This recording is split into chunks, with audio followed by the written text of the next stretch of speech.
Carrao, Carajá, do Crau.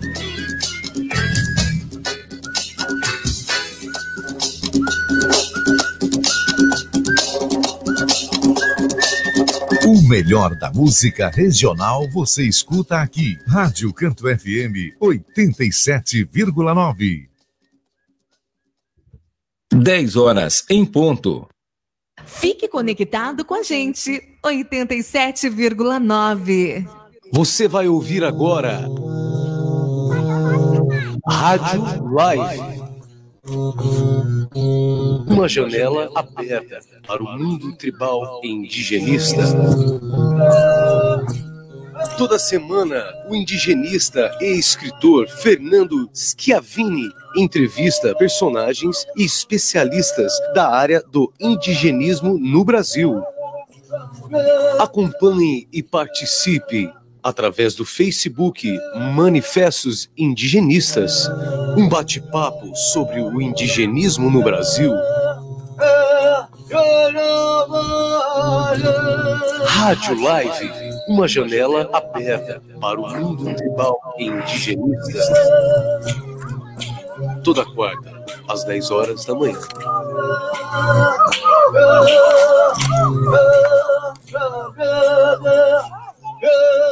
Rádio Canto FM 87,9. Alô, amigos da Rádio Canto FM 87,9 da cidade de Itaquaruçu. Alô, amigos da página Manifestos Indigenistas, a nossa página no Facebook especializada em assuntos indígenas e indigenistas. Bom dia a todos. Estamos aqui novamente, como todas as quartas-feiras, para transmitir ao vivo as nossas conversas, as conversas com os indigenistas, com pessoas especialistas na questão indígena, que trabalham, que atuam em favor das populações indígenas, muitos deles com muitos anos de estradas. É o nosso caso hoje, né, em que vamos entrevistar o indigenista Ivar Busato. Ivar, que eu conheço desde a década de 70, nós nos cruzamos por aí, né, Ivar? É coordenador da OPAN, a Operação Amazônia Nativa, cuja sede se localiza na cidade de Cuiabá, aonde ele está agora e com quem nós vamos falar. Bom dia, Ivar. Espero que você esteja bem. Muito obrigado por ter atendido o nosso convite. Nós reconhecemos você, eu principalmente, pelo menos, reconheço você como uma das grandes figuras do indigenismo nacional. Você atua desde a década de 70 ativamente, continua atuando como coordenador da OPAN, da qual você vai ter oportunidade de falar agora, e todos os nossos ouvintes e acompanhantes vão poder conhecer. Enfim, eu admiro muito o seu trabalho, e foi por isso que a gente tomou a iniciativa de te convidar para que você relate aqui as suas experiências, as suas impressões sobre a política indigenista, enfim. Enfim, bom dia novamente. A gente geralmente reserva a primeira parte do programa, né, para que o nosso convidado se apresente, que conte para nós como é que foram as suas experiências, como é que você entrou nessa questão indígena, uma questão tão rica e tão específica, né? São poucas as pessoas, não são muitas as pessoas que abraçam essa causa da maneira que você abraçou. Então, eu gostaria que você contasse, pode contar com calma, as suas experiências, como você começou, como que você caminhou, com quais povos você trabalhou, né? Uma boa parte do programa, uma parte de cerca de meia hora, mas, enfim, à vontade do nosso convidado para contar nessa parte. Eu procuro nem interferir muito, para não interferir nas suas lembranças, nas suas considerações, nos seus raciocínios. Então, fique à vontade, se apresente melhor para nós, aqui para os ouvintes da Rádio Canto e da página Manifestos Indigenistas. Bom dia, Fernando Schiavini. É com alegria que aceitei o teu convite, porque fomos e somos companheiros de causa desde há muitos anos, e então estou à disposição aqui para poder discorrer sobre temas sobre os quais nós nos envolvemos, e grande parte também da sociedade civil também se envolveu, especialmente nos últimos 50 anos. Então, estou aqui em Cuiabá, nessa temporada tão quente, que está todo o Centro-Oeste, principalmente, mas Cuiabá especialmente, e estou à disposição, enfim, para falarmos sobre esse tema, que é um tema muito importante, que são as sociedades, os povos indígenas brasileiros, e também, por extensão, os povos nativos do mundo, que aqui estão representados ainda hoje por mais de 300 etnias aqui nesse país. Bem, inicialmente, vou dizer que eu sou do Rio Grande do Sul, nasci na beira do rio Jacuí, então a palavra é tupi, Jacuí, quer dizer, um pequeno jacu, e ali na beira do rio Jacuí, que é um afluente vai formar o Guaíba, ali em Porto Alegre, é terra dos índios Guarani. Mal sabia eu, né, que em 1632, ali do lado, uns 40 quilômetros de onde eu nasci, as primeiras missões jesuíticas foram destruídas pelos sertanistas de São Paulo. Então, bem ali do lado.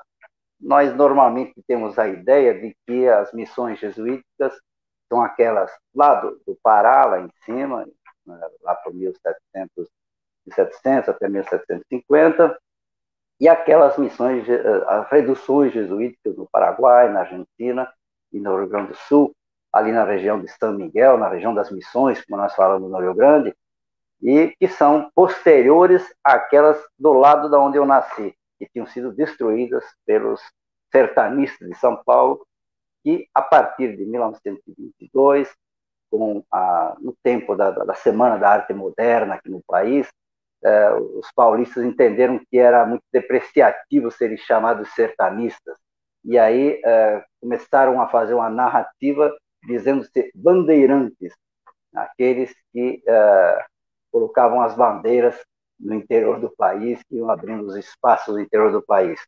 Mas é certo, só buscar na literatura, que todos os bandeirantes foram criadores de índios.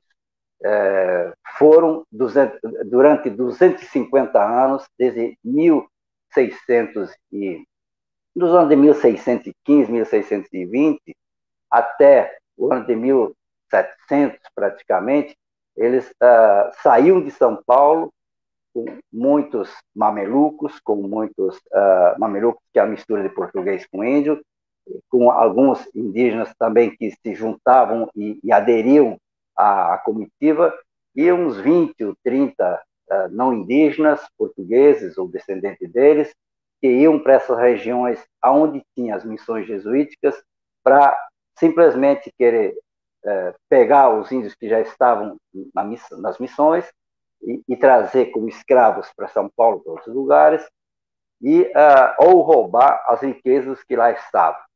Então, eu nasci ali, nessa região que já tinha sido atacada pelos sertanistas, pelos bandeirantes, já em 1632. Foram destruídas 2 missões ali do lado, né, 40 quilômetros de onde eu nasci, 40, 50 quilômetros de onde eu nasci, foram 2 missões aí, missões essas que já tinha aí entre 4 a 5 mil indígenas ali na missão. Eu nasci nesse território e, por incrível que pareça, depois, quando eu tinha 8 anos, meus pais se mudaram para o norte do estado do Rio Grande do Sul, porque onde eu nasci, na beira do Rio Jacuí, fica perto da região de Santa Maria, na região central do Rio Grande. Aí meus pais se mudaram para o norte do Rio Grande do Sul, no meio das terras dos índios, no território tradicional Caingangue, que fica entre a terra indígena Guarita e aquelas regiões aí de Iraí, Planalto, Nonuai, São Valentim, até o norte do Rio Grande todo, que é a região dos Coroados, dos índios Caingangue. E por incrível que pareça, por incrível que pareça não, eu tinha convivência ali com os índios, porque eles passavam ali, os Caingangue passavam ali, e muitas vezes acampavam até num capão de mato, ali, que meu pai tinha um sítio ali, fica perto de um córrego, de uma sanga, como se diz, e ali tinha boas taquaras para fazer cestaria. Então eles ficavam por ali, acampavam ali, e muitas vezes eu tinha até algumas convivências com eles ali, inclusive até comendo cabeça de boi assado ali com eles. Mas foi só estando eu na universidade, nessa região de Frederico Westphalen, que é o município, e eu fui saber o nome daquela etnia, daquele povo. O professor me disse, olha, não só de Guarani, está composta a conjuntura social do Rio Grande do Sul, mas nós estamos aqui no território do povo Caingangue. Estando eu na universidade, embora eu tivesse convivência com eles, mas esse povo era invisível, né? Eram chamados, ainda hoje, muitos são chamados de bugres, e ninguém sabia que língua falavam, o que pensavam, qual era a sua cosmovisão do mundo, como é que se organizavam socialmente. Então, embora a gente tivesse uma certa convivência ali, alguns relacionamentos, eles eram completamente invisíveis. E eu, estando por ali, recebi um dia um convite de um jesuíta que trabalhava aqui no Mato Grosso para ser voluntário na missão jesuítica aqui no município de Diamantino, a 400 quilômetros daqui de Cuiabá, no noroeste do estado. Na última missão jesuítica que trabalhava com os povos indígenas aqui no Brasil.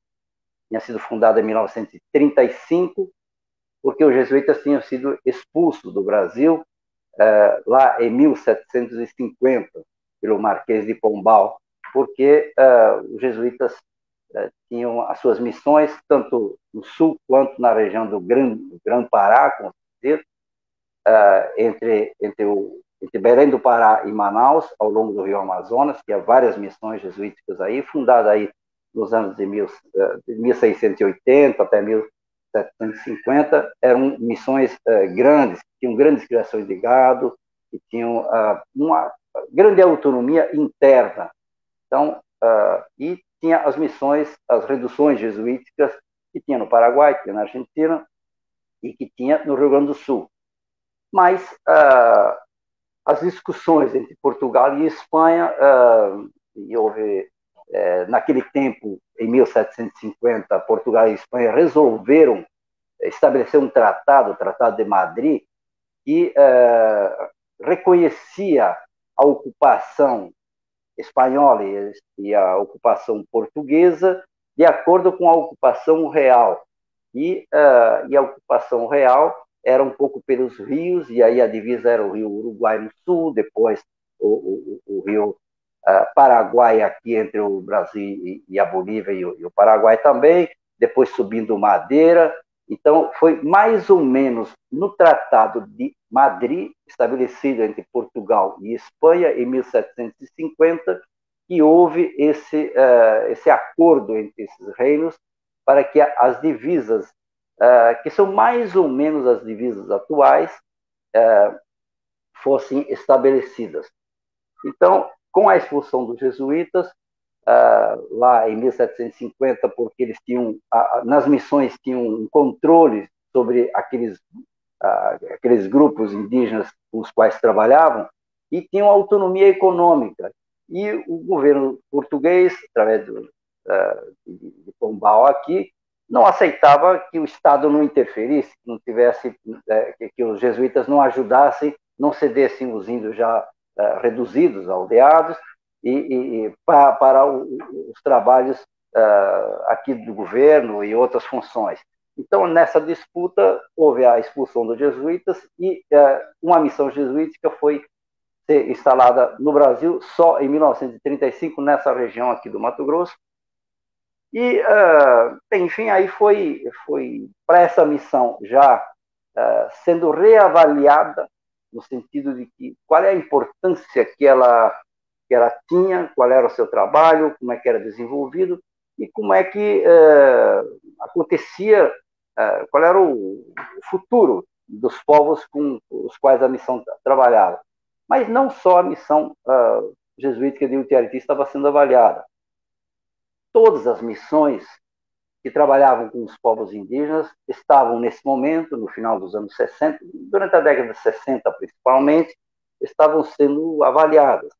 Então, avaliadas no sentido de... porque o objetivo das missões, todas eram quais os objetivos das missões? Era levar o cristianismo para os ímpios, levar o cristianismo para os povos, as populações que não conheciam o cristianismo, que não conheciam a Bíblia, que não conheciam a palavra reveladora de Cristo, queriam então cristianizar e civilizar. Mas também depois, analisando mais claramente, viu-se que nem cristianizava direito e nem, entre aspas, civilizava direito.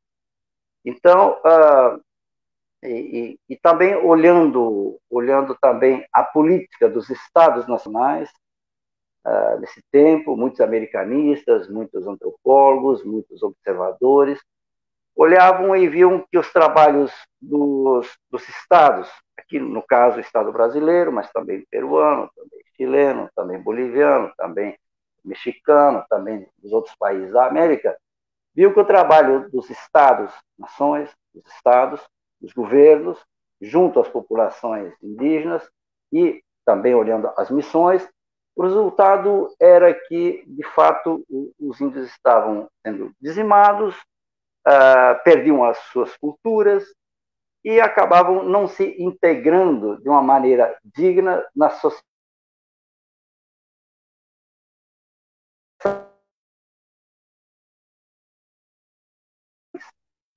Então, numa maneira assim muito geral,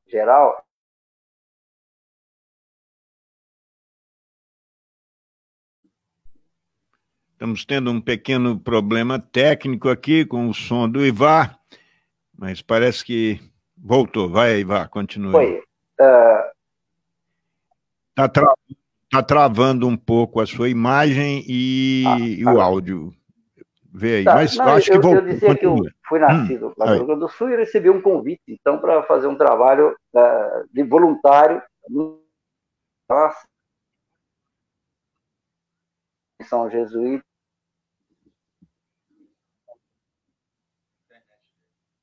Mantino, que era um dos maiores municípios do mundo nesse tempo, e aí, então, eu me juntei a esse grupo, e esse grupo de voluntários vinha trabalhar numa das missões. E o objetivo era qual? Era ser um cooperador, era trabalhar junto com os missionários, mas numa perspectiva diferente já, porque exatamente as avaliações que estavam ocorrendo pelos próprios alguns missionários, isso no Brasil todo, mas nem sempre com as instituições como os salesianos, como os dominicanos, como os jesuítas, nem sempre as instituições oficiais, mas muitos membros dessas missões religiosas observavam, com alguma análise antropológica, com uma análise sociológica, e observavam que, de fato, os trabalhos das missões tinham muitos limites, porque, em primeiro lugar, não respeitavam as suas culturas, não respeitavam as culturas indígenas.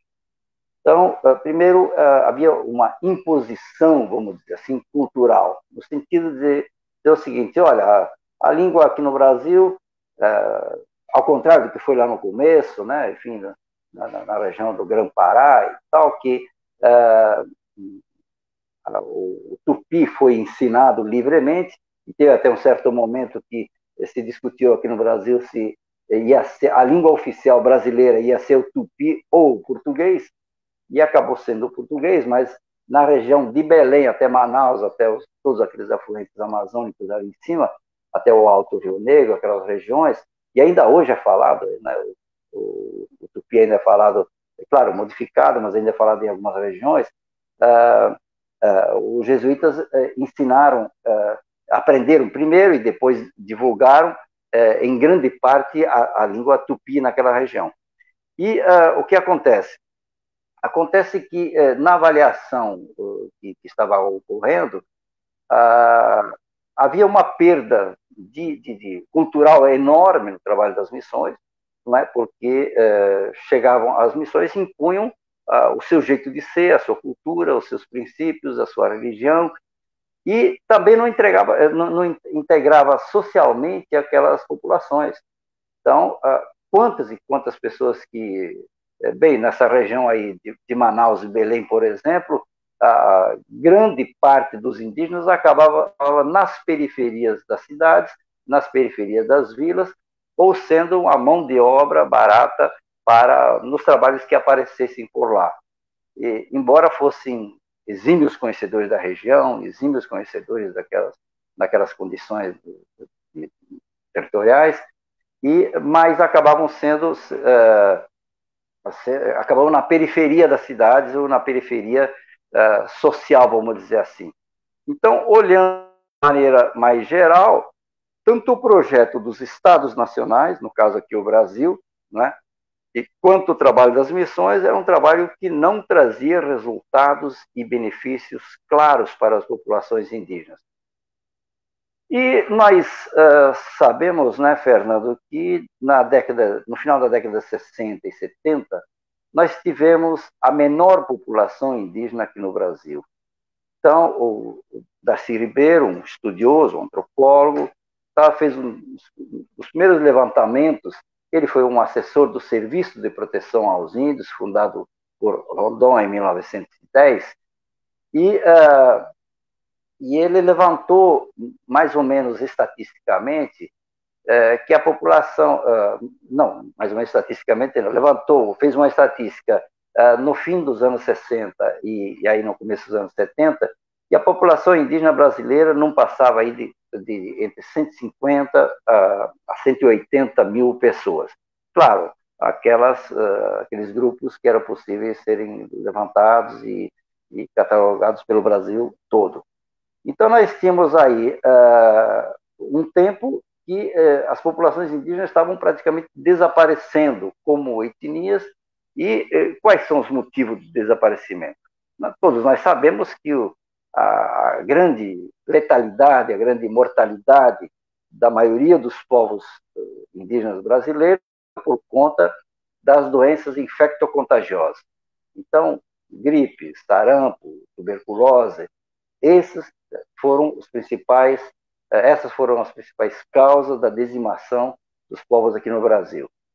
E, então, eu fui chamado, enfim, como outros colegas, fomos chamados para fazer um trabalho no interior de uma dessas missões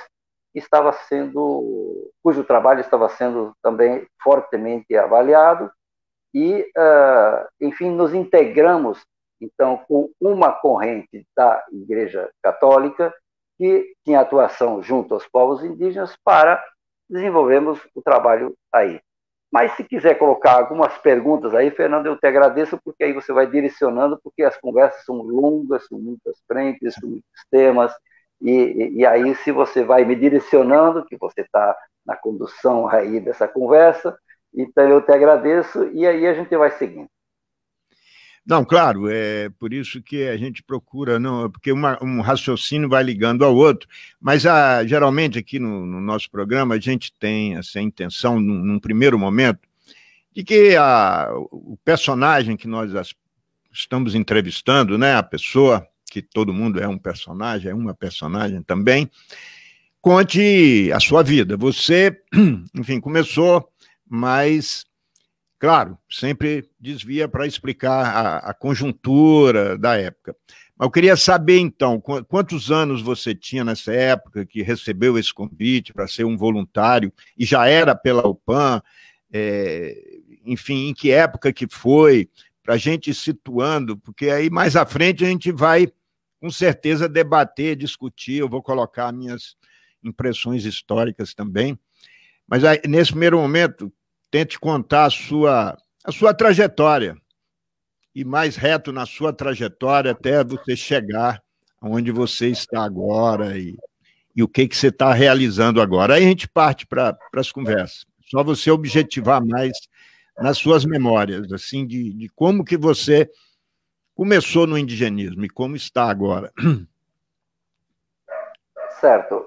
Então, eu recebi esse convite de um jesuíta, Egídio Suárez, né, que foi o fundador da UPAM, alguém que tinha uma preocupação para ter uma outra presença missionária junto às populações indígenas, e cheguei, então, aqui em Cuiabá, em 1900, no comecinho, nos primeiros dias de fevereiro de 1972, eu tinha 21 anos, e junto com outro grupo de colegas que vinham, geralmente, principalmente do Rio Grande, e tínhamos feito um curso de preparação, então, já de indigenismo já no Paraná, durante mais de 20 dias, para poder ter informações básicas sobre que trabalhos, que presença estava sendo solicitada junto às populações indígenas.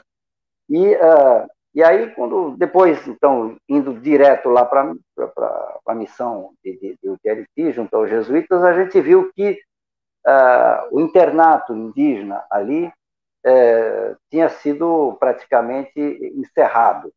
Quer dizer, havia uma missão, umas 300 pessoas aproximadamente, ali, lá nos 400 quilômetros daqui, no meio do sertão, e que tinha uma estrutura própria ali, tudo, e que recebia as crianças cujos pais eram vitimados pelas doenças, do povo Riquibatsa, do povo Manoque, do povo Paresti, do povo Caiabi, e eram criadas ali em Utiariti, na missão, e depois de jovens, não tinha perspectiva para onde ir. Então, aí é que mudou um pouco a lógica. E entenderam os jesuítas, fruto de muitas reflexões, de que não tinha sentido ficar mantendo uma missão, senão a de fazer um trabalho direto com essas populações. Então, que esses jovens, mesmo às vezes não tendo pai ou mãe, porque eram órfãos, dadas as doenças que tinham acometido a população, era importante que eles fossem integrados junto aos seus núcleos, o Riquibatsa junto ao Riquibatsa, o Manoque junto aos Manoque, Caiabi junto aos Caiabi, os Pareci com o seu povo, e na perspectiva de ter uma presença dos novos missionários, dos jovens como a gente, numa presença, em primeiro lugar, solidária e de irmandade junto a esses grupos. Então, nesse sentido, foi uma presença completamente diferente daquela que se tinha conhecimento aqui no Brasil e mesmo na América. E ter uma presença morando com os índios, estando ali, comendo das mesmas comidas, morando em casas similares às deles, claro que cada um numa situação. Quem ia com Nambiquara, por exemplo, ali perto, ia morar em barraquinhos muito simples, conforme eles usavam ali. Já do povo Manoque, que tinha estado já com a missão, já por 20 anos, já tinha casas um pouco diferentes, um pouco de chão batido sempre, mas coberto de capim de palha sempre, mas barroteadas, né? Uma casa um pouco diferente. O Riquibatsa, quem ia com o Riquibatsa também já tinha uma estrutura diferente. Quem ia com os Pareci também já tinha uma situação diferente. mas numa vivência de igual para igual, numa vivência de irmandade e solidariedade. E aí, porque vivendo ali dentro, se podia desenvolver uma capacidade de escuta maior, de percepção de como era a vida, qual era a lógica, qual era o jeito, quais eram os princípios daquela sociedade, quais eram a mitologia que explica a natureza e que diz a direção da sociedade, como ela se organiza, compreender como era o funcionamento do parentesco, as relações, os clãs, a história dessa sociedade e vivenciar quais eram os problemas, as questões que afetavam essa sociedade. E então o trabalho era de uma convivência nesse modelo. E aí, então, eu fiquei ainda em Utiariti, 72, 1973, mas com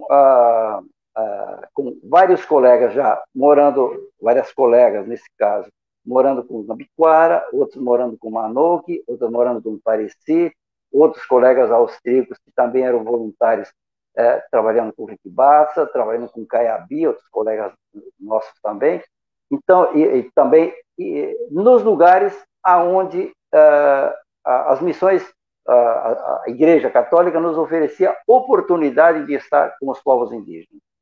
Então a gente não começou, era um grupo de jovens simples, né, do Sul, éramos aí 15, 20, 25 já nos anos seguintes, mas a gente ia aonde tinha, em primeiro lugar, um suporte mínimo que fosse, porque a gente não ganhava nada, não tinha salário, tinha às vezes nem despesas que tinha, né? Enfim, tinha que lutar para conseguir a comida ali junto com os índios e tudo, mas a gente teve uma vivência extremamente importante para compreender esse universo desses grupos indígenas. Então foi nesse sentido que nós, junto também com outras pessoas, alguns da Igreja Católica, jesuítas no caso, em outros lugares, nós tínhamos uma referência das irmãzinhas que trabalhavam lá no Tapirapé, uma presença muito simples, muito de igual para igual, sem impor a religião, respeitando a cultura do Tapirapé. Tínhamos essa referência e nós fomos viver também essa experiência nova na igualdade, trabalhando, caçando, fazendo roça, pescando, acampando nos matos, no cerrado, acampando, enfim, foi um pouco essa maneira inicial das primeiras décadas que mostrou uma importância enorme no sentido de ter uma atitude respeitosa em relação ao jeito de ser, à cultura dessas sociedades, e houve uma possibilidade enorme de compreender, a partir daquela época, todos aqueles que agiam dessa forma, tinham uma oportunidade enorme de compreender o universo dessa sociedade. E essa escuta nos guiou, nos guiava. Né? E aí apareciam, quais eram os problemas que apareciam? O problema, por exemplo, e a nossa terra? A nossa terra, nós não temos, o nosso território está sendo invadido. O que a gente faz? Olha, e a saúde? Olha os problemas de saúde que nós temos. Olha aqui essas doenças que estão chegando e estão nos matando. Então a gente se solidarizava e fazia o que podia para poder atender essas questões. E é claro que, logo na sequência, um pouco com, vamos dizer assim, uma sacada boa do Tomás de Aquino Lisboa, o padre jesuíta também, ele disse o seguinte depois, olha, essa presença não vai levar muito longe se a gente não tiver uma forma mais organizada de ouvir esses povos, o que é que os seus líderes pensam. E aí, já a partir de 1974, em Diamantino, nós da UPAN, nós, junto com os jesuítas, junto com outros, também pessoas de outras missões da região do Araguaia, eu lembro do Tapirapé, eu lembro dos Chavantes que participaram, dos Bororo, Pareci, Riquibaça, Caiabi, Manoque e Nambiquara. Então, um grupo de de 8 etnias, de 8 povos indígenas, mandou os seus líderes, os seus chefes, para um encontro. Então, nós consideramos a primeira Assembleia de Chefes Indígenas do Brasil na época moderna. E desse encontro, ninguém falava a não ser os próprios indígenas. Então, a gente era só ouvinte. Isso era planejado.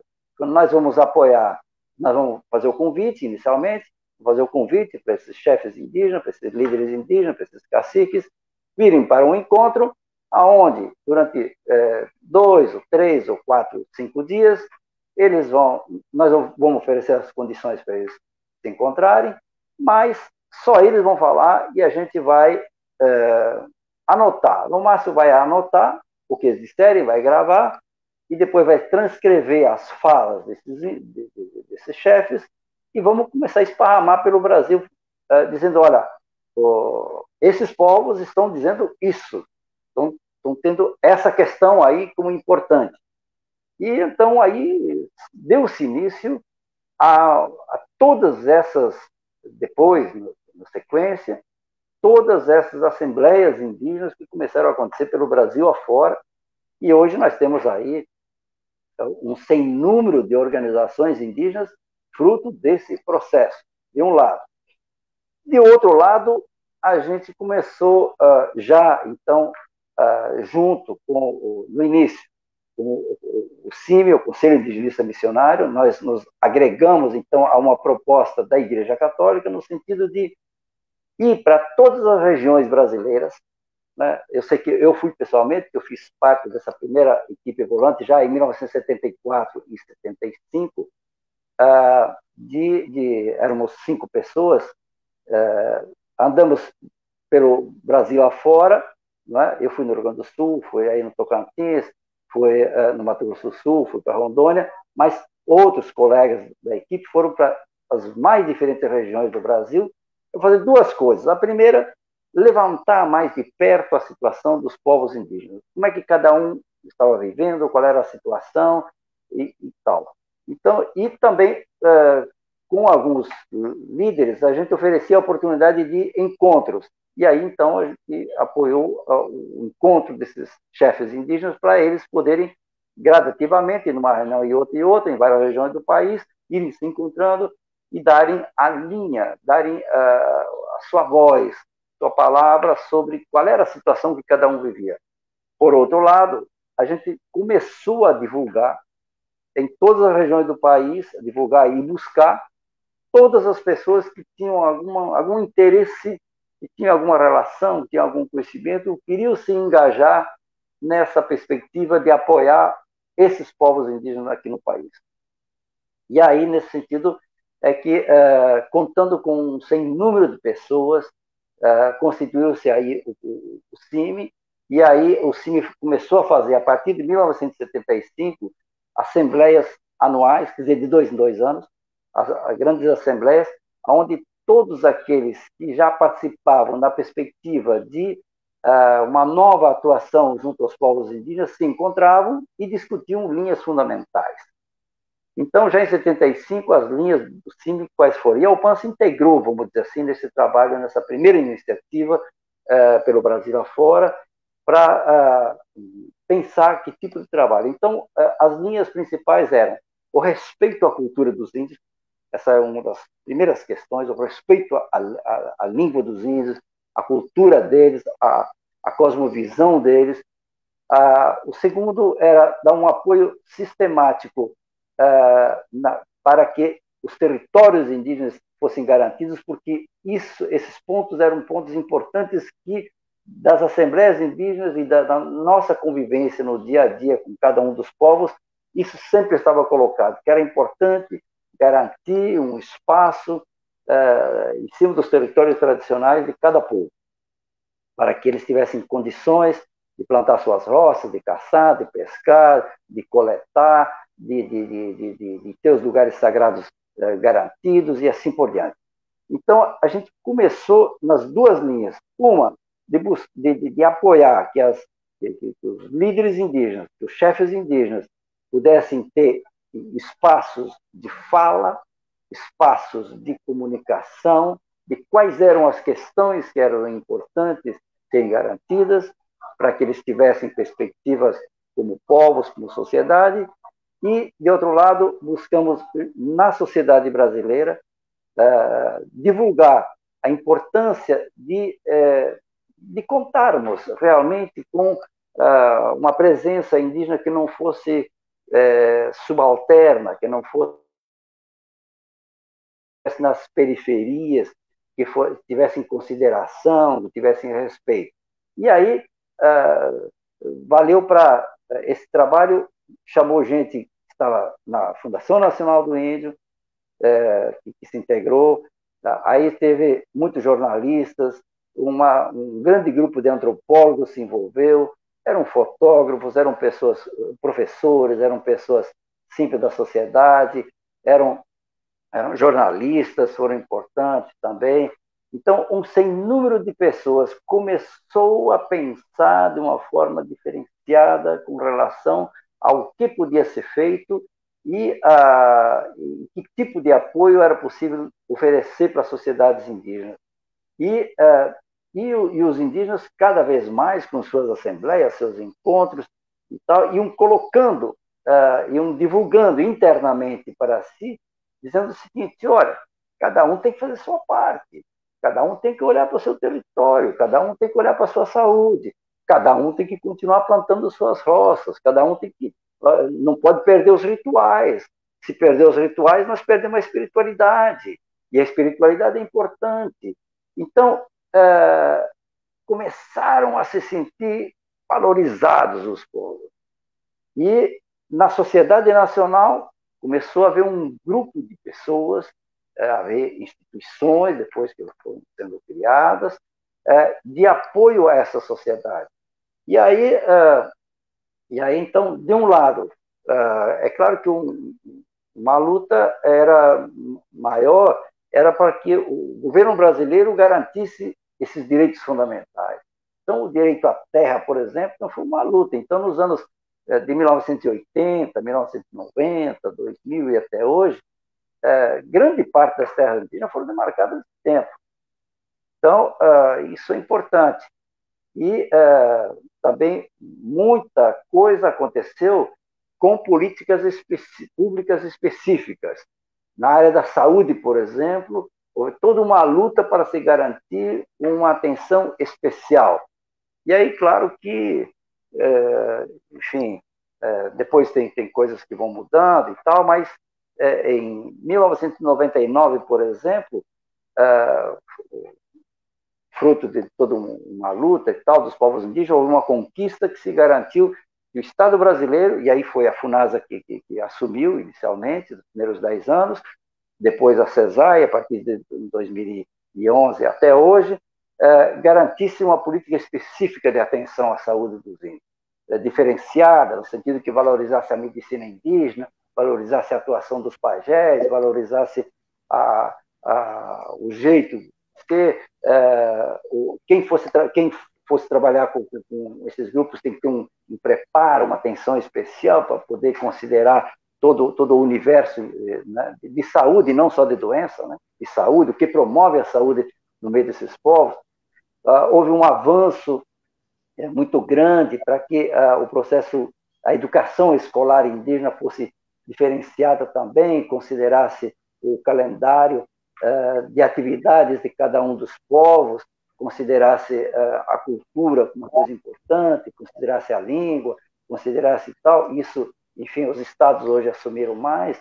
Então, em vários sentidos. E, enfim, na Constituição de 1988, garantiu-se aí um capítulo especial, o capítulo 8º, dentro dos povos indígenas, garantiu-se alguns princípios constitucionais que garantem que cada um tem o direito de viver de acordo com usos, costumes e tradições, cada um dos povos. Então, garantindo-se a língua e garantindo-se que a cultura pudesse ser mantida, e garantindo-se também uma demarcação dos territórios para que pudessem ter uma qualidade de vida dentro do seu espaço, enfim, territorial. Tá bom, deixa eu retomar aqui contigo. E como eu falei, por isso é que eu não eu procuro não interferir muito nos nossos convidados, assim, principalmente nessa primeira parte, porque são muitas lembranças, são mais de 40 anos, 45 anos de lembranças e de feitos e tal. Mas uma das coisas que mais me admirou e mais me admira até hoje, sinceramente, sobre o trabalho da OPAN, né, que eu acho que é um grande destaque do trabalho maravilhoso de vocês, que eu acho que tem que ser cada vez mais reconhecido, é com a questão dos povos indígenas sem contato, né? Antes eu queria dizer, até para te dar um fôlego aí, comentar um pouco, que a década de 70 foi muito rica, né? Foi muito rica na questão indígena, no avanço, na evolução das políticas indigenistas, porque agregou 3 forças. É bom informar aos ouvintes, principalmente os mais jovens, que até essa época, até a década de 70, que estávamos vivendo uma ditadura militar, pouco se falava da questão, praticamente nada se falava da questão indígena no Brasil. A gente via indígenas, né, como eu gosto de falar, não gosto muito da palavra índio, nos desfiles de 7 de setembro, invariavelmente ao lado ali dos militares, dos generais, e traziam alguém do Xingu, da Ilha do Bananal, paramentado de avião, e depois levavam-se embora, e não se falava mais nisso. Então, a partir da década de 1970, começou a questão indígena vir à tona exatamente pela ação dessas instituições, como a OPAN, que ele acabou de dizer, o CIMI, as entidades alternativas que começavam a surgir nessa época também, meados da década de 70, no centro, principalmente em São Paulo, no sul, né, como a ANAI, mas São Paulo produziu várias entidades alternativas ali no âmbito da USP, etc. E também, coincidentemente, um grupo de indigenistas, da qual eu gosto de me incluir, combativos, né, diferenciados, digamos assim, que tinham uma visão crítica sobre a ação do Estado, internamente começou a contestar também as práticas dos militares, enfim, da política indigenista, e começou a contestar por dentro. Então, houve uma aliança bastante interessante nessa época entre esses 3 segmentos sociais, né, a igreja, né, instituições mais ligadas à igreja, como o CIMI, a OPAN, as entidades alternativas que hoje chamamos de ONGs, que começavam a surgir também, e indigenistas críticos, combativos, que foram, através de concursos, se ingressando na FUNAI, a partir também do ano de 1970.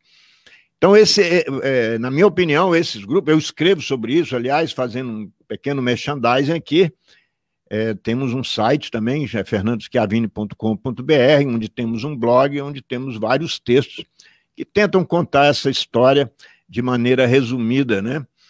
Mas eu me lembro perfeitamente de ter encontrado vários personagens como Padre Aze, nem se fala, encontrei várias vezes na Amazônia, entre os Munduruku, entre os Caabi, lá no Alto Tapajós, conheci ele lá, bem jovem, eu jovem, no caso, ele iniciando essa questão das assembleias junto aos Munduruku, o Emílio Chouad, né, que você citou, encontrei várias vezes também por aí, e o nosso grande amigo que faleceu recentemente, Dom Pedro Casaldáliga, né? Dom Tomás Balduino, nós nos encontrávamos nas ações, no Congresso, em Brasília, em atos públicos, mas, enfim, existia uma aliança que foi muito importante para alavancar essa questão da mobilização indígena pelos seus direitos, etc. e tal. Mas eu queria que você contasse um pouco dessa experiência da OPAN, de você, sua, e da OPAN como um todo, na questão dos povos indígenas sem contato, que para mim é uma das mais interessantes que existe. Que houve também uma reação interna na FUNAI sobre essa questão, mas eu quero falar depois. Mas vocês criaram uma metodologia, né, nesses primeiros contatos que são feitos com que o governo chama de isolados, que eu também não gosto muito dessa palavra, de índios isolados, mas, enfim, é a terminologia que se usa pelo governo. Mas como que vocês atuaram nessas questões e como é que estão esses povos hoje que vocês fizeram contato diretamente? Eu queria que você contasse um pouco sobre isso. Então, Fernando, você lembra muito bem que é preciso citar, né, que, enfim, o governo brasileiro teve o primeiro órgão, não é, fundado por Cândido Mariano da Silva Rondão, o Serviço de Proteção aos Índios e Localização dos Trabalhadores Nacionais, fundado em 1910, porque havia uma discussão nacional o que fazer com os índios que impediam o desenvolvimento. E dois povos foram importantes nesse sentido. Um era os Caingangue, em São Paulo, que impediam que a estrada de trem na Sorocabana passasse pelo território deles. E aí os índios não deixavam passar, e aí havia morte dos dois lados, e um problema nacional que se criava aí. E outro com os índios Choclen, lá em Santa Catarina, que os agricultores alemães, que tinham recebido as terras do governo do Estado, do governo brasileiro, não podiam ocupar a terra porque os índios Choclen impediam, porque estavam no seu território, ninguém tinha acertado com eles, assim como não acertaram com os Caingangue em São Paulo, que devia passar uma estrada no território deles. Então havia uma disputa grande, a discussão nacional, e até tinha um diretor do Museu Paulista, o von Ehring, ele dizia o seguinte: olha, se os índios não deixarem passar, então o jeito é exterminá-los. E o Rondão, que era um positivista, que tinha uma experiência muito grande assim, mas tinha uma vivência com os índios, porque ele coordenou a instalação das linhas telegráficas de união entre o sul e o norte, passando aqui pelo centro-oeste. Ele tinha tido uma experiência, em primeiro lugar, tinha passado lá pelo Guarani Kaiowá, no Mato Grosso do Sul, depois com Terena, depois, inclusive, com Bororo aqui no Mato Grosso, até Coxinha, aí no Mato Grosso do Sul, até aqui nessa região do Rio São Lourenço. Os Bororo ajudaram na instalação em algumas épocas. E uma convivência muito próxima, até ele estudou bastante, com os Pareci. No território Pareci, a Comissão das Linhas Telegráficas, coordenada por Cândido Mariano da Silva Rondão, instalou 4 estações telegráficas. E montou escolas também no território Pareci, onde tinha os postos para atender o povo Pareci. E depois passou pelos Nabiquara, foi flechado pelos Nabiquara, não morreu porque a flecha alcançou o tirante da espingarda dele, né? Isso está no Museu do Índio do Rio de Janeiro, isso, né? Está lá a prova. E lá é que ele proferiu logo depois aquela frase famosa até hoje, né? Morrer se preciso for, matar nunca. E aí tinha a experiência também com os índios de Rondônia e enfim, até Porto Velho. Então, nesse tempo, nessa disputa, vamos dizer assim, pelo avanço no interior, em muitos lugares a presença indígena dificultava o avanço. Enfim, os índios estavam no seu território e não queriam deixar passar, né? E aí foi criado o Serviço de Proteção aos Índios, e com o objetivo de contactar esses povos e abrir um espaço de uma maneira pacífica, mas oferecendo para os indígenas uma formação. É claro que a formação que o Serviço de Proteção aos Índios queria oferecer na linha positivista do Rondão era: nós vamos oferecer conhecimentos sobre outros ofícios e outras atividades econômicas para os indígenas, e gradativamente eles vão se miscigenando, se integrando, e vão criando populações e vão ser todos cidadãos brasileiros. Então, o Rondão foi muito importante, né? Discutam quem queira, mas foi muito importante porque ele, além de um humanista, tinha um zelo especial pelos povos indígenas. Claro que ele morreu triste depois e tal, porque o Serviço de Proteção aos Índios não seguiu os princípios. Mas o que ele também pleiteava era que os índios... ele queria a integração individual dos indígenas e não como sociedade. Para integrar como sociedade, tinha que respeitar o jeito indígena de ser, e isso não era muito considerado. Mas, com relação Depois, em 1967, vem a FUNAI, e a FUNAI também, no tempo da ditadura, ela era coordenada por generais, e esses generais tinham um princípio de contactar os povos aonde as frentes de penetração seguissem. E aí nós temos experiências longas em todo o país, aqui no Centro-Oeste e na Amazônia, em muitos lugares, onde as grandes obras iam passar, as estradas principalmente. Então nós temos a 163, que vai daqui de Cuiabá até Santarém, que passou em cima do território dos Criacarori, os índios Panará. Então depois foram transferidos para o Xingu. Nós vemos a Perimetral Norte com uma porção de grupos. Nós vimos a estrada que sai de Manaus até Caracaraí, a 174, passando pelo território do Uaimiri e Atuari.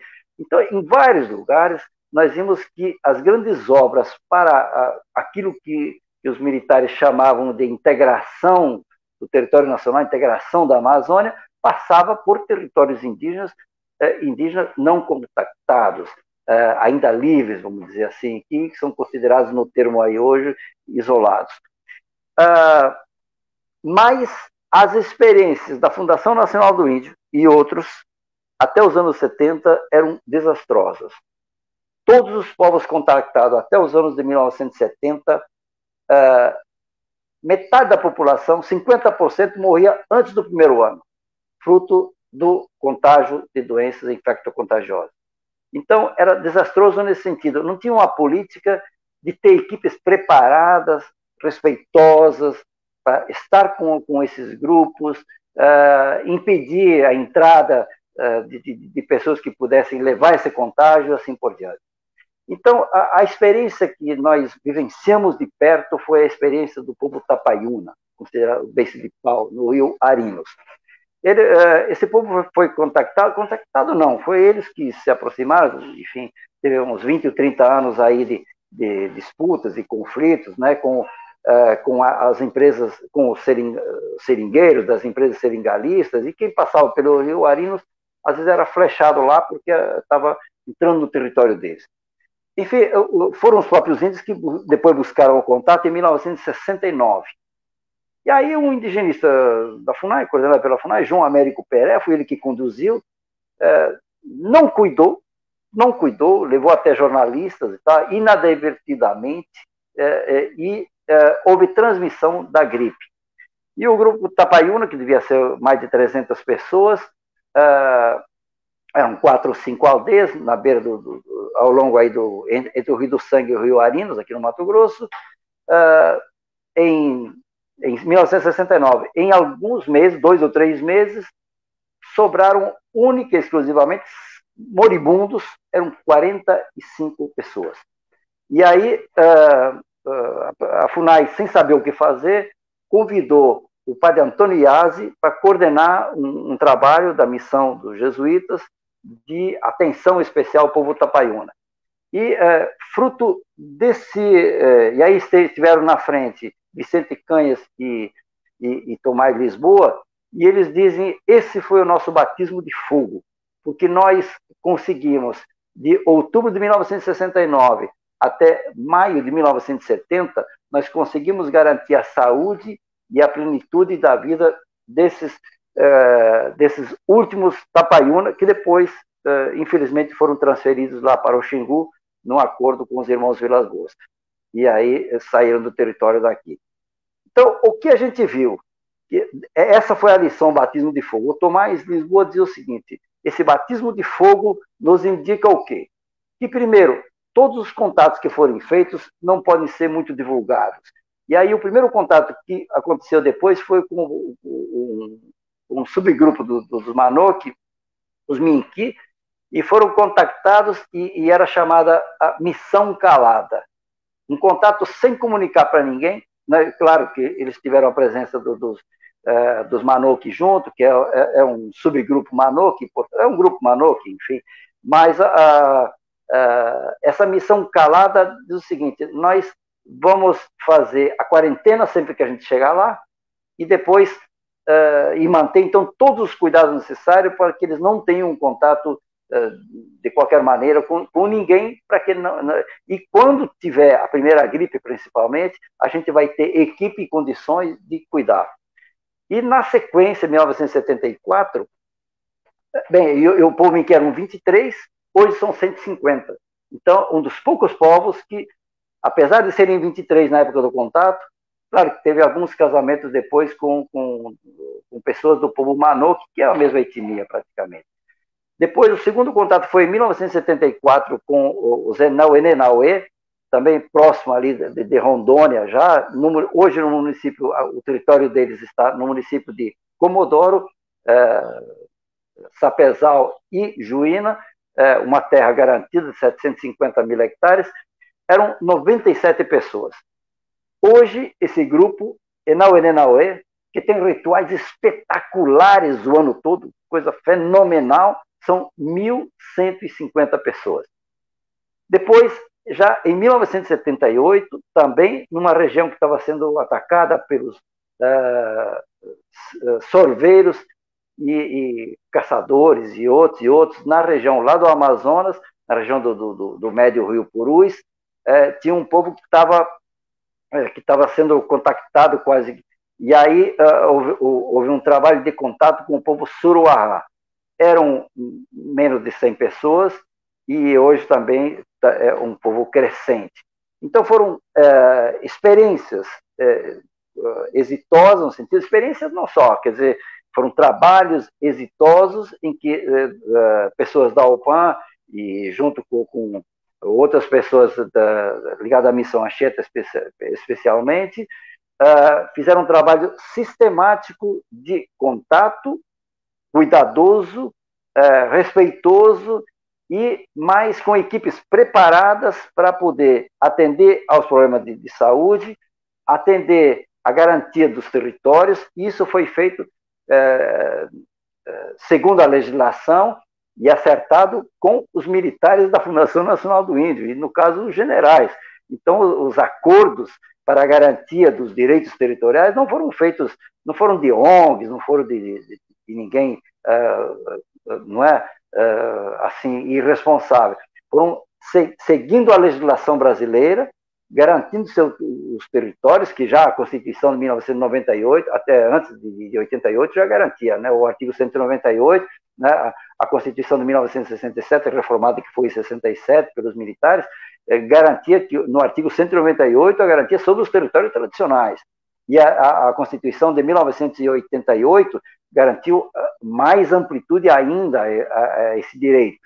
E foi com os generais, não é, com processos encaminhados para a Fundação Nacional do Índio, na mais plena legalidade, que se garantiu esses territórios. Não foram colocados assim de uma maneira irresponsável e nem ilegal.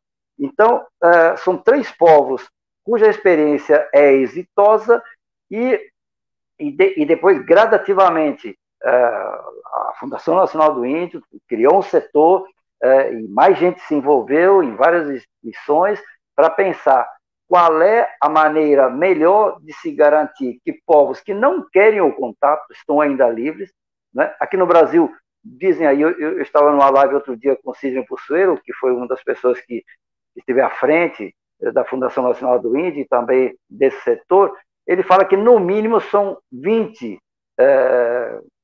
evidências claras de povos ainda isolados aqui no país.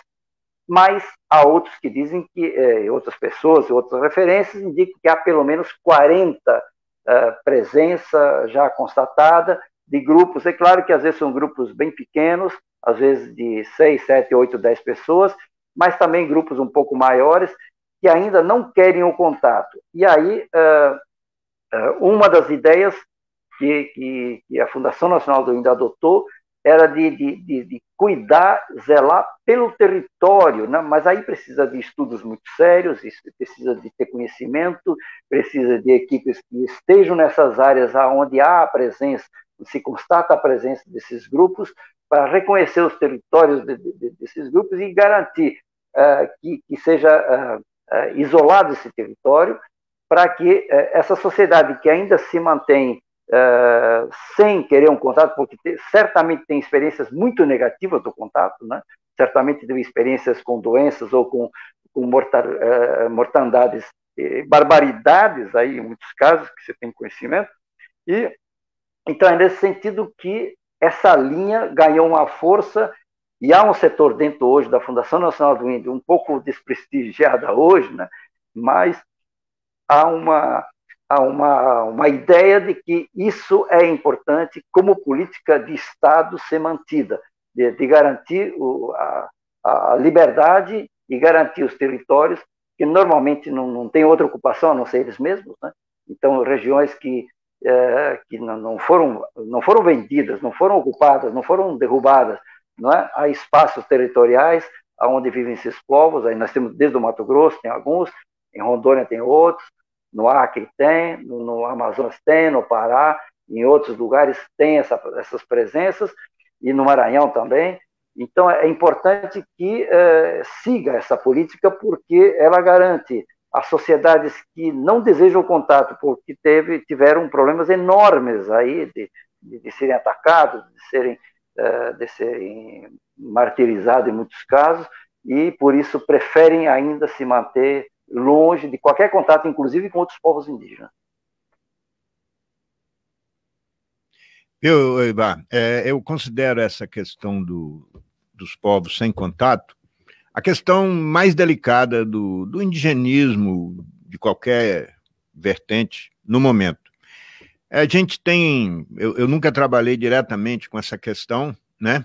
Inclusive por opção, porque teve uma época na década, início, quase final da década de 70, que eu tive essa oportunidade, mas fiquei reticente, acabei indo para outro lugar e trabalhar com os chavantes, etc. Mas,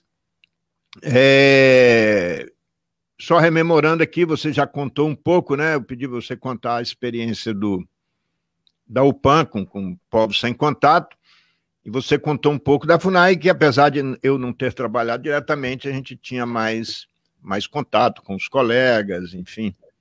E é isso mesmo, né? Havia, desde o SPI, essa prática de...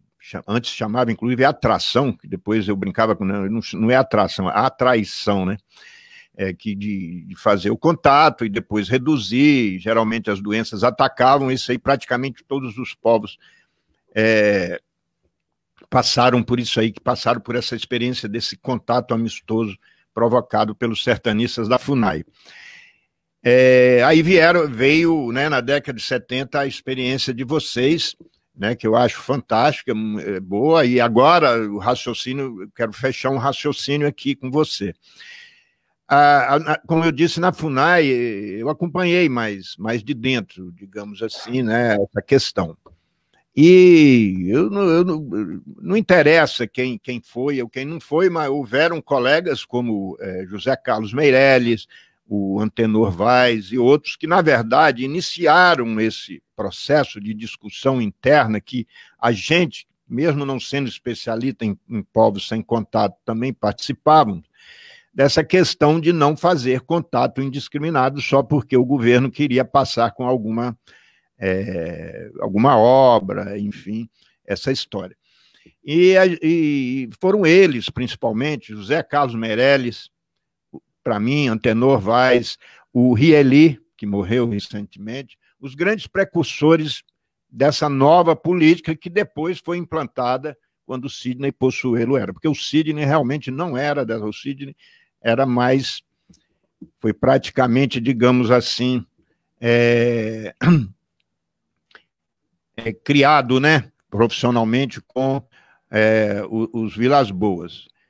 Então, é o seguinte, o que eu vejo hoje, atualmente, talvez uma necessidade de conjugar as duas coisas, né? Os sertanistas da FUNAI, então, depois a FUNAI implantou essa política, né, de não contato, de evitar o contato, a não ser que eles venham. Mas o que eu verifico atualmente, né, pelas notícias mesmo que a gente recebe, que alguns povos estão tão apertados ou estão se convencendo de que é melhor fazer o contato, como houve lá no Acre recentemente, que procuraram, né, outros povos já em contato, com os catuquinas, se não me lembro bem. E o que a gente vê é que a FUNAI, principalmente, não está preparada para esses casos. Quer dizer, isso já era previsto pelos colegas, que eu lembro que a gente discutia na época. Deixar que eles, se eles quiserem, vir fazer o contato, proteger as suas terras e deixar que eles venham, aí, se for o caso, se faz o contato, né? Então, o que eu estou vendo atualmente, que a FUNAI está, né, com a falta tão grande de bons profissionais, está passando com toda essa depreciação que está havendo aí, principalmente nesse novo governo, em que alguns povos estão tentando o contato, e até a morte do Rieli, né, agora recentemente, parece que eles estavam na beira da mata procurando algum tipo de contato. Eles não estavam na região que eles costumavam ficar normalmente, pelo menos foi a opinião do Antenor Vaz, que nós entrevistamos aqui também. Que, aliás, fala em mais de 100 notícias, pelo menos, notícias ainda de povos isolados, que não tem nenhum tipo de controle atualmente, essas notícias estão se tornando escassas, não se tem, há muito tempo se não se verifica. Mas realmente chega até a 40 confirmações. Mas, enfim, não seria o caso, então, de começar novamente a discutir essa questão seriamente dos povos sem contato, unindo essas duas experiências, a governamental, que foi de isolar, de proteger a terra e tentar não fazer o contato, inclusive fugir, né? Porque, segundo, né, o próprio Antenor, que nos contou aqui, eles tentavam localizar, procuravam localizar esses povos na floresta, mas quando viam que eles estavam por aí, eles recuavam. Eles não avançavam, recuavam exatamente para não fazer o contato. E hoje nós vemos povos sendo obrigados, talvez pelos incêndios, pelas invasões, a procurar o contato, e nós não estamos preparados para fazer esse contato. Aliás, a humanidade, o resto da humanidade não está preparada para isso, né? Mas muito menos parece que a FUNAI, que agora, inclusive, né, queria que você falasse, se você quisesse, um pouco sobre isso também, que, enfim, contratou aí um missionário da Novas Tribos, uma coisa altamente polêmica, regredindo no tempo terrivelmente sobre essa questão. Mas, enfim, eu gostaria de colocar, eu tenho colocado para os colegas mais especialistas, me colocando à disposição, inclusive, que eu me sinto muito angustiado com essa questão dos povos sem contato, porque os que estão em contato, de alguma forma, estão mais preparados, articulados, apoiados para enfrentar qualquer situação que venha dessa nossa sociedade maluca que se tornou. Mas e eles? Eles nem, por exemplo, agora a pandemia, né, do coronavírus, eles nem sabem. Você falou aí, morreram os tapaiúnas de gripe.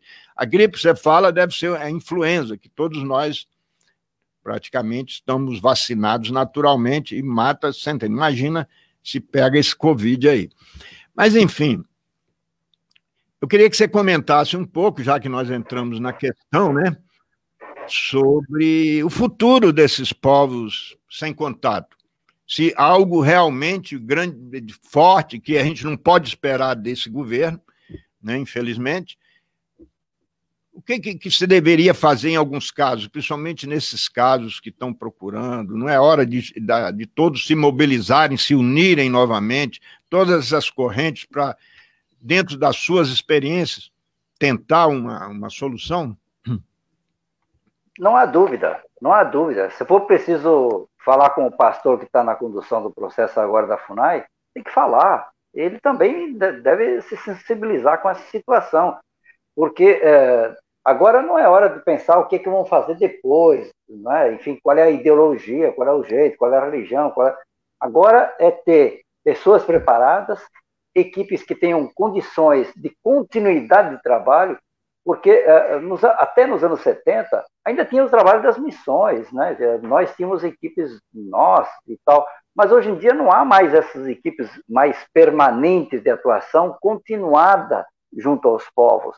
Então, nesses casos, é fundamental que todo o grupo a ser contactado, a ser aproximado, a oferecer a possibilidade de um contato mais harmonioso, vamos dizer assim, e respeitoso, tem a necessidade fundamental de ter equipes que deem suporte permanente, né, que tenham uma atuação continuada. E aí, independente, e aí tem que ter os parâmetros fundamentais, que é o cuidado com a saúde, o cuidado para que essas sociedades não estejam expostas a qualquer contato indiscriminado com pessoas que podem os anos, e é como você disse, essa é a parte mais vulnerável do indigenismo brasileiro. Esse setor, essa frente, vamos dizer assim, de proteção, essa palavra concreta, proteção dessas sociedades, exige que a gente esteja preparado e tenha condições, contando com, sobretudo de pessoal formados para isso, né, contactados para isso, formados para isso, e aí acho que numa frente ampla devíamos colaborar mutuamente para que essas equipes tenham um suporte. E é claro que tem alguma dificuldade que seja pela FUNAI, mas tem que ser pela FUNAI, porque hoje não há mais missões, não há mais entidades que tenham um trabalho mais longo. Então, essa é uma ação do Estado brasileiro, de um respeito diplomático com aqueles que têm outra visão, que têm outra cosmovisão, que têm uma visão de fora da nossa sociedade e que desconhecem aquilo que pode matá-los. Não é? Hoje a experiência com o coronavírus trouxe mais de perto a ideia da quarentena, daquelas coisas todas necessárias para a gente não ser infectado e ter problemas maiores, aí, como nós estamos vendo, aí, chegando a 150 mil pessoas mortas aqui no Brasil. Agora, porque é um vírus desconhecido. E essas sociedades aí, permanentemente, todos os vírus, todas as bactérias são desconhecidas. São doenças que matam, e no caso aqui, o coronavírus é seletivo, mata alguns. No caso das sociedades indígenas, passa a régua. Um vírus de gripe comum passa a régua, mata todo mundo.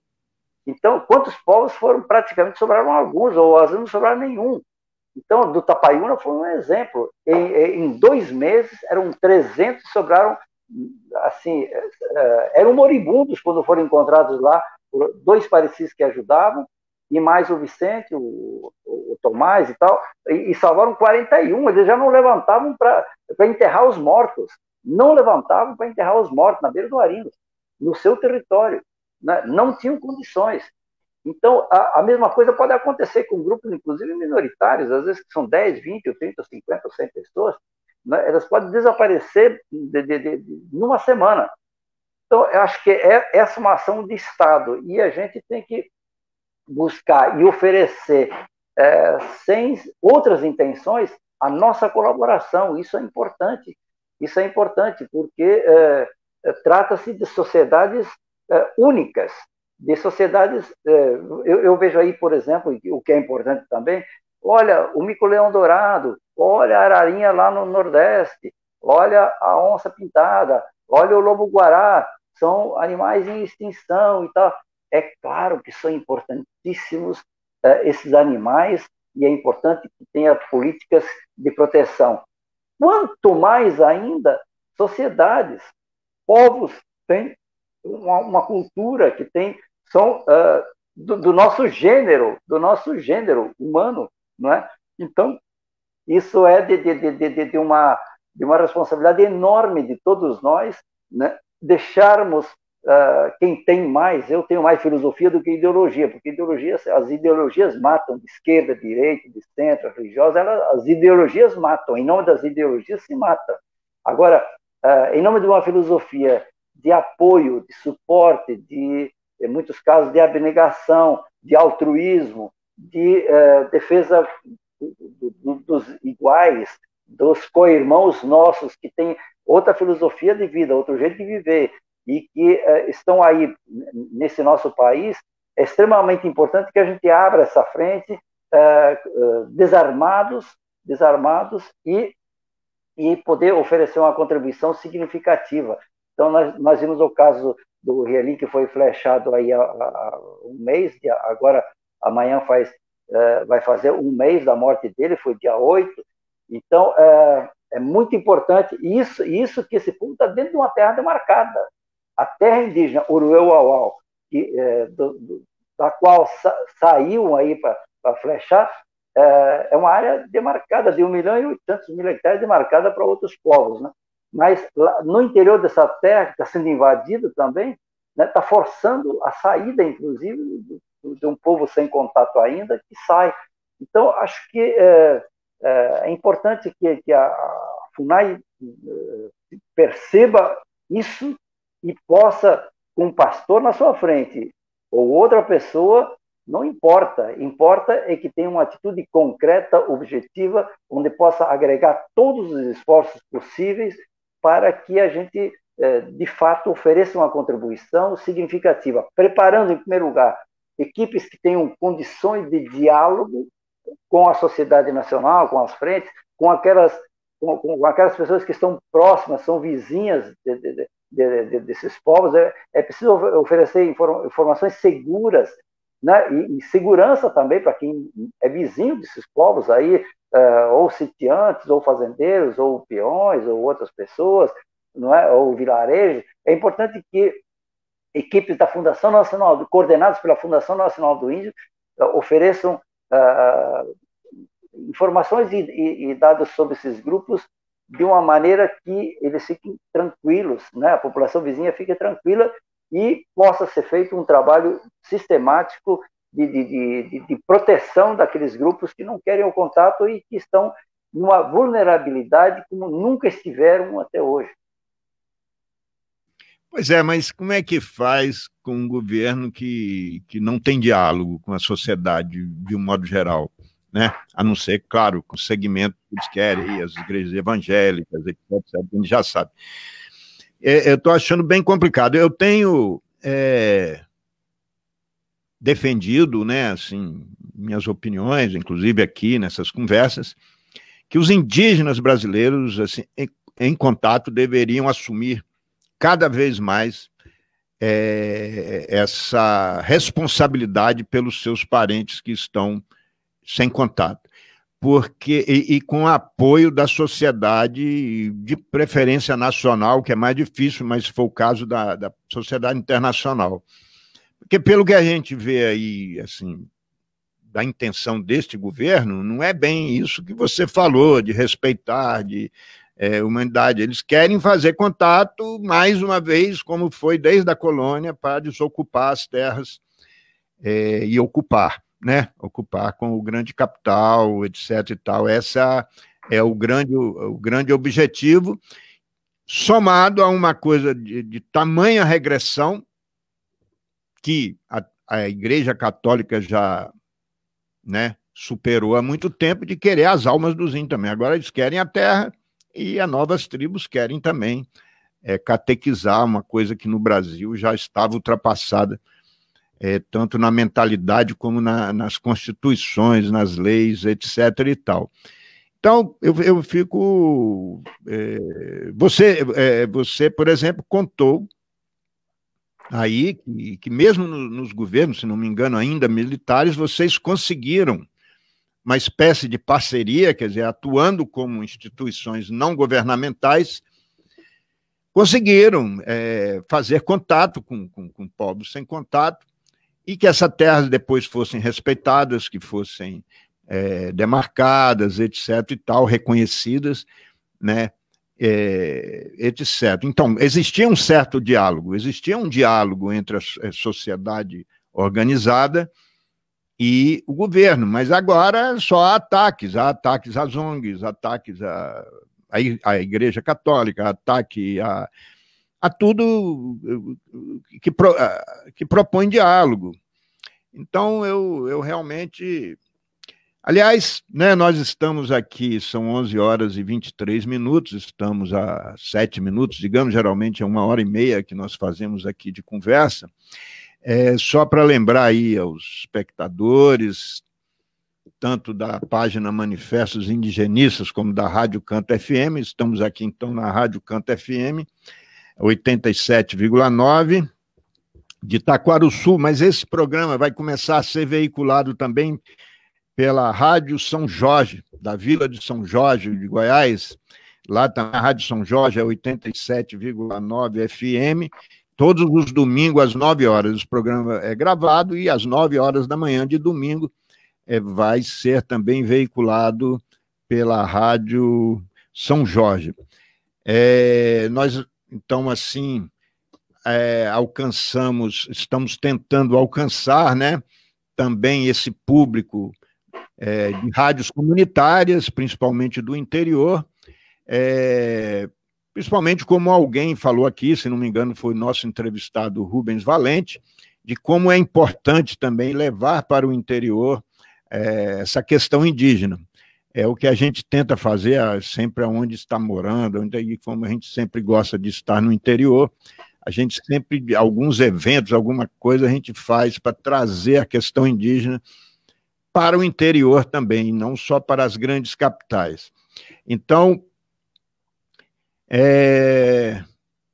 Ivan, estamos a 5 minutos do final.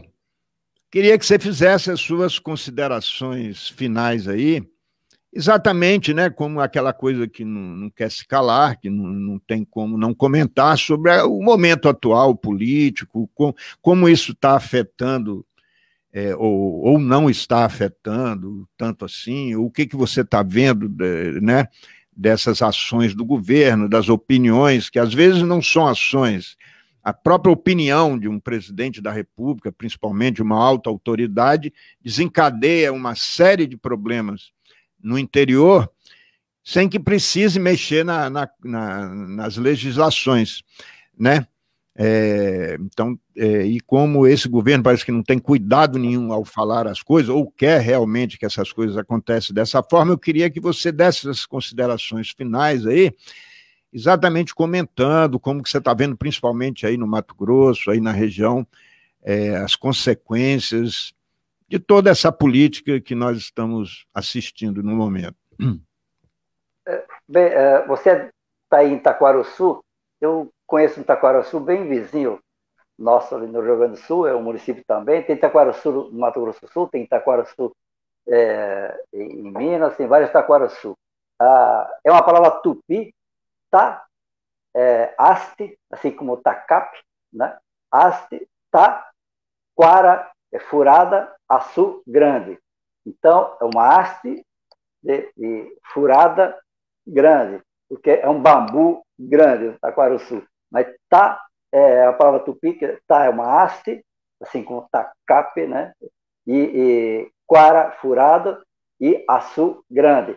Então, só para trazer assim, porque eu vi também a gente vai procurar no Google, não tem essa definição, mas isso foi um guaranitólogo que me falou isso.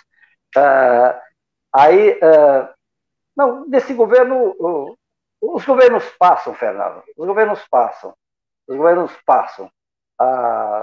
É claro que agora nós estamos numa situação bem tumultuada, tivemos vários problemas aí, né, enfim, de toda a ordem, também problemas, a seca, o fogo, a pandemia, então tem várias coisas, e mudanças no mundo.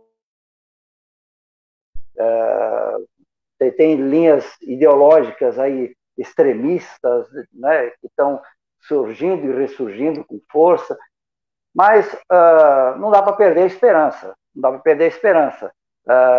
em vários momentos as situações não eram favoráveis de jeito nenhum, em muitas situações, e a gente trabalhou, né, agora eu sei que tá bem, não está fácil, mas de qualquer forma sempre há pessoas no interior das instituições, às vezes até na chefia das instituições, com as quais é possível de alguma forma estabelecer algum diálogo. difícil muitas vezes, e é como você disse, às vezes com autoridades falando coisas impróprias, que vão estimulando violências maiores, que vão atrapalhando muito, e isso traz prejuízos enormes, porque quando você estimula o mal, a agressão, não é, a contenda, as situações não ficam boas, né? Quando alguém traz uma ideia mais de paz, de diálogo, enfim, as reações são diferentes. E as relações entre os grupos sociais, mesmo com divergências de pensamento e de posturas, também são mais próximas.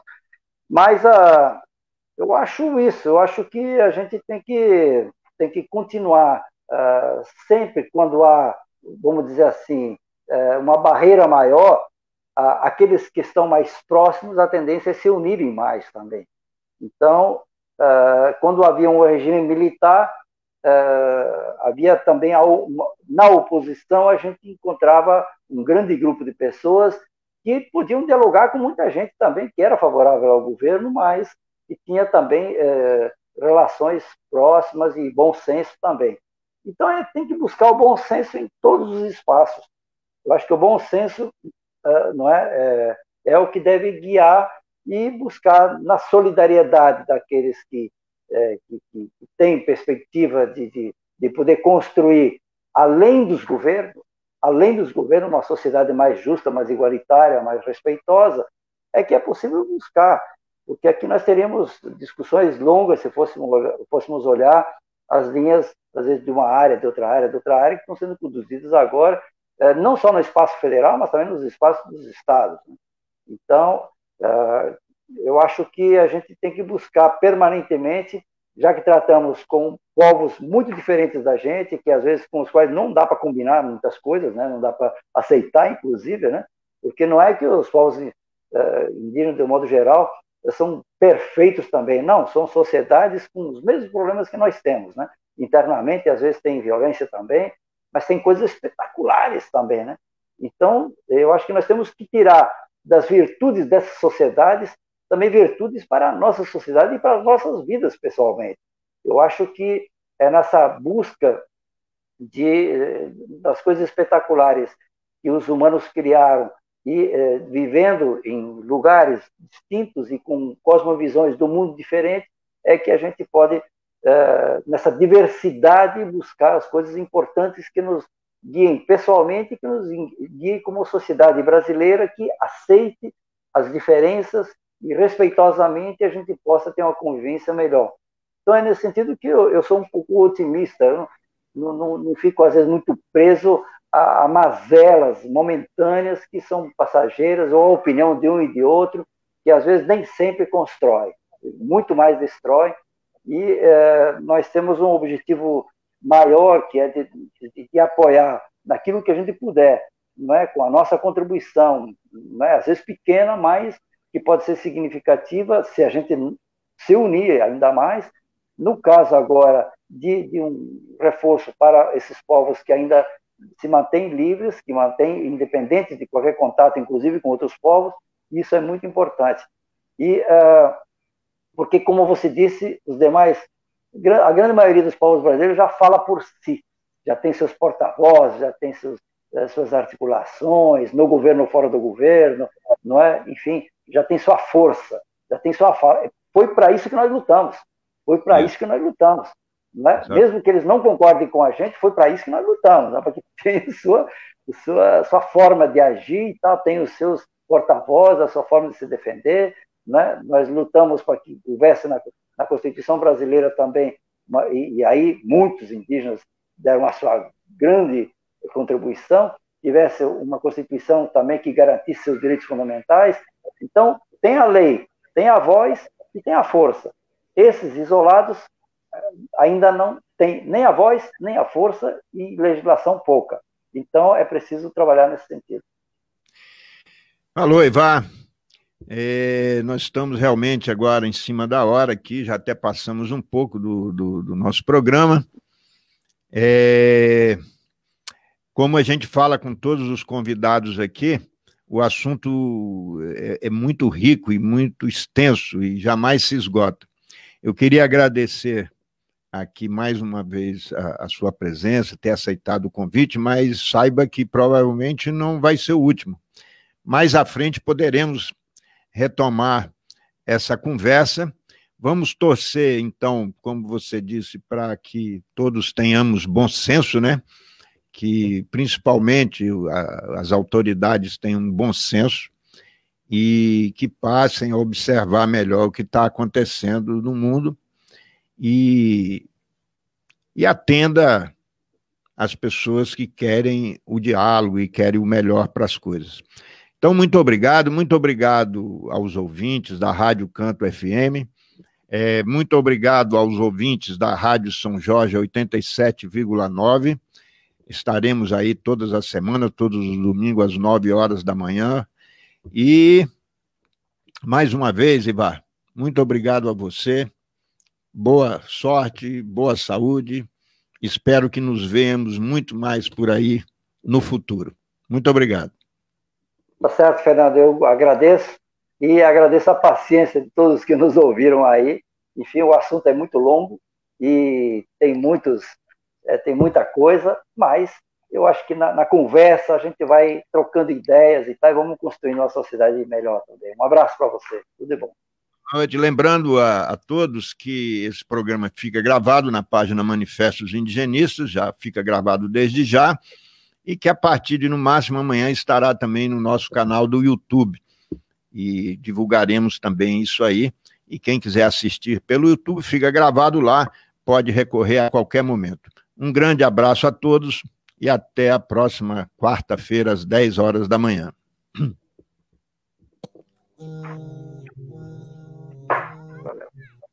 Rádio Live.